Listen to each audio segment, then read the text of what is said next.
Good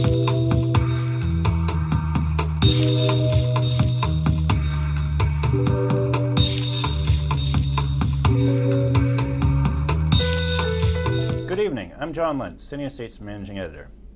In this edition of Last Look, we're taking an inside look at our latest cover story on Christine Quinn and the slush fund scandal. Joining me is Nick Powell, who authored the piece, and we wanted to take an editorial and artistic look at this story. So Nick, if you could tell us how you approached this story and maybe give us an overview of what it's all about. Sure. So basically, I approached the story from the point of view of wanting to see how the slush fund scandal that kind of blew up under Christine Quinn in 2008, how that affected the member items process, because that was really at the root of the scandal.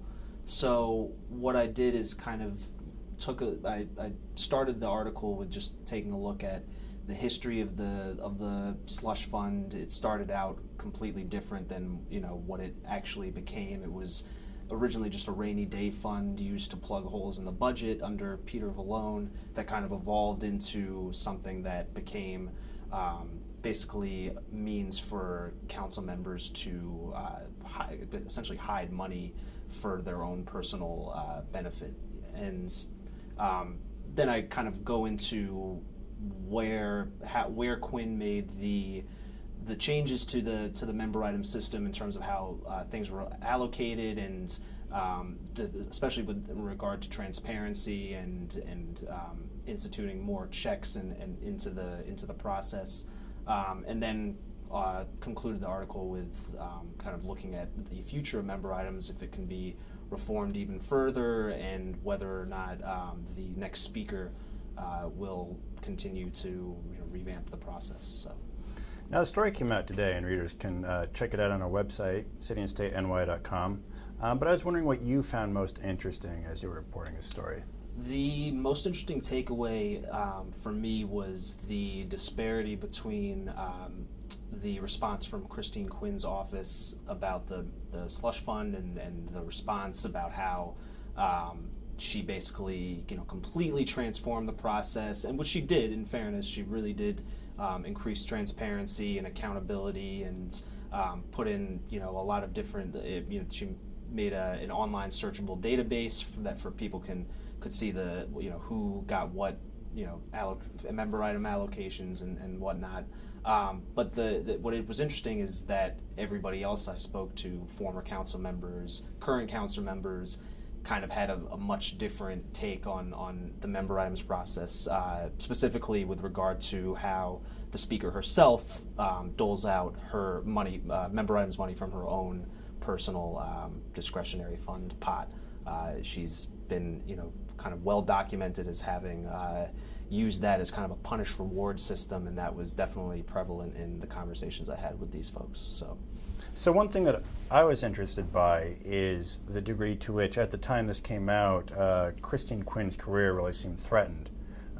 People thought maybe her career politically would be over, and yet today she's a front runner for mayor in New York City. So that was really interesting to me. Right. Yeah. Definitely. And she really, when the story came out originally, it was. I mean, if you read any article from that time, everybody was spelling out the death of Christine Quinn's political career. She was able to kind of spin that into a good thing by rolling out all these reforms to the member items process and really increasing the transparency, like I said. But yeah, I mean, then the criminal investigation went nowhere, and she was cleared of all wrongdoing in the slush fund scandal, and she's right back at the top of the polls where she is now. So. Well, overturning term limits and getting a third term probably helped things too, right? Yes, definitely. I mean, that actually, in some ways overshadowed the member item scandal, because this became now the hot button topic. It really dominated the news cycle when that came out, and for some voters really became the albatross around Christine Quinn's neck, and it's kind of haunted her a little bit in this race, but obviously not enough to hurt her in the polls, as she's still in first place in a lot of the recent polls. So.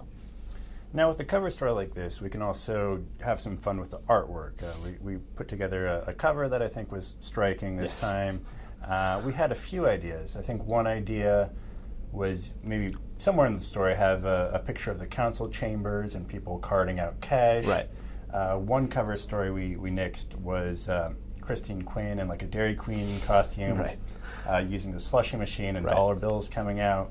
Maybe you could tell us a little bit about the idea we went with. Sure. And how we came at that. Sure. So the idea that we finally settled on, kind of piggybacking off of the idea of Christine Quinn operating a slush machine, was that we settled on a big gulp full of red slush, and it kind of dripping on dollar bills with Christine Quinn's face, and it is a very effective, striking cover, and really just kind of speaks to her involvement in the scandal and playing off the slush fund thing. The slush fund, as a name, might people argue, oh, it's not accurate. It technically wasn't a slush fund, this and that, but that's what it's known as. That's what everybody, if you ask people about the scandal, the member item scandal, they'll say, oh, the slush fund scandal. So the word slush, the big gulp with the red slushy dripping on the dollar bills,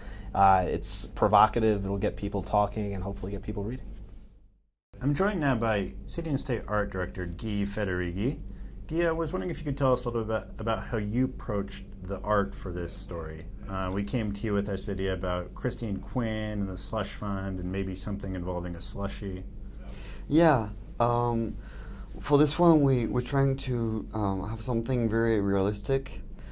At first, I tried to maybe work with photos and composing the photo on the dollar bill, because that was the idea of like the dollars, and so having something as close as possible as a dollar, but it wasn't like looking that well, like it wasn't that great. So I decided to go to tool like illustration and lines and having closer to what's engraving kind of style.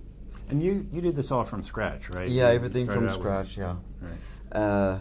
So I started by Queen's or face, and then I Photoshop it on the dollar bill itself, and then I had to compose this cup with like the slushes overflowing, and I had to dig and find different images to actually like have this composition of illustration.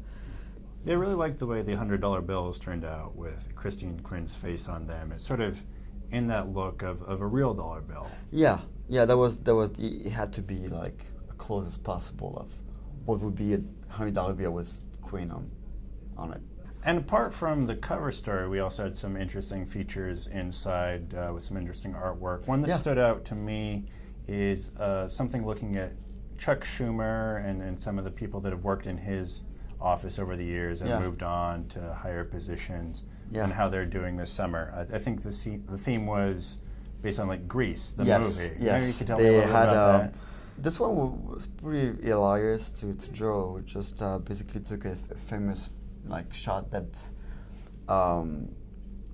they have in the movie, and just same thing. I tried many ways, but the image wasn't turning that well because it's like it's too old to have a perfect.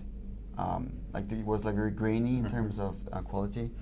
So I came up with illustrations of the bodies and cars and all this composition, and then come up with their faces and having Winner as Travolta, and Right, Anthony Weiner right out front.